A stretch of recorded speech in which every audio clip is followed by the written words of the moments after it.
Hindi niya pwedeng utusan ng senador. Magkahiwalay kami ng ano lang yun. Una, bismillah. A'udhu billahi minasyaitanir rajim. Bismillahirrahmanirrahim. Alhamdulillah rabbil alamin. Bismillahi wassalatu wassalamu ala rasulillahi. Assalamualaikum warahmatullahi wabarakatuh. Yung pong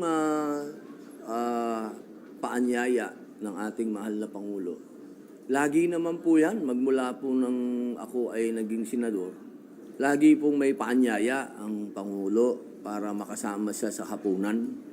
Pero wala po doon na nangyari na pinag-usapan ang nangyari sa Senado at hindi rin po napag-usapan kung kami ay uutusan niya dahil hindi naman po kami siguro dapat niyang utusan dahil hindi naman po kami sa ilalim niya. Yung pong dinner ay may kinalaman lang sa kwentuhan,